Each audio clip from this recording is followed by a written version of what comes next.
গোলমাল, ঘোরাফেরা, দেখাশোনা, বলা কওয়া, নিমন্ত্রণ আমন্ত্রণের ফাঁকে ফাঁকে যখন তখন 2-4 লাইন করে লিখি।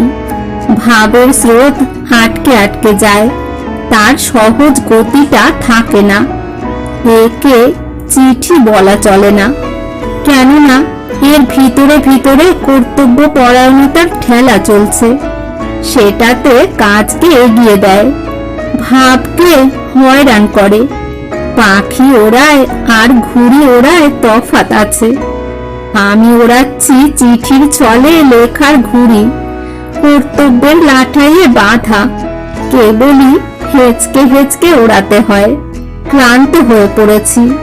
দিনের মধ্যে 2-3 রকমের প্রোগ্রাম, নতুন নতুন জায়গায় বক্তৃতা, নিমন্ত্রণ ইত্যাদি।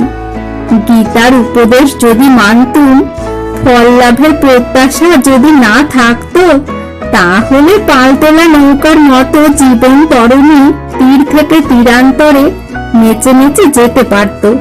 চলেছি উজান বেয়ে, গুণ টেনে, লগি ঠেলে, দাঁড় বেয়ে, পদে পদে জীব বেরিয়ে পড়ছে।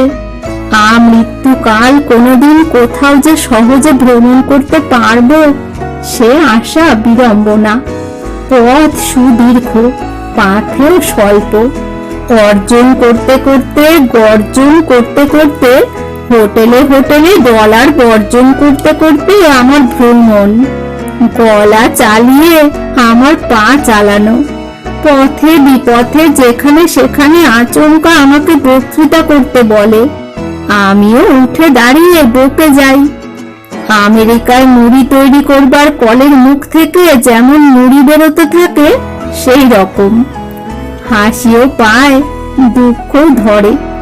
পৃথিবীর 15 আনা লোক কবিকে নিয়ে সর্বসমক্ষে এইরকম অপদস্থ করতেই ভালোবাসে। বলে, মেসেজ দাও। মেসেজ বলতে কি বুঝায় সেটা ভেবে দেখো।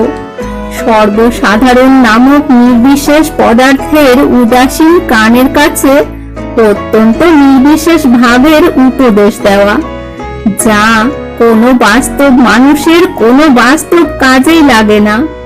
পরলোকগত বহু সংখ্যক পিতৃপুরুষদের উদ্দেশ্যে পাইকারি প্রথায় পিণ্ডি দেওয়ার মতো।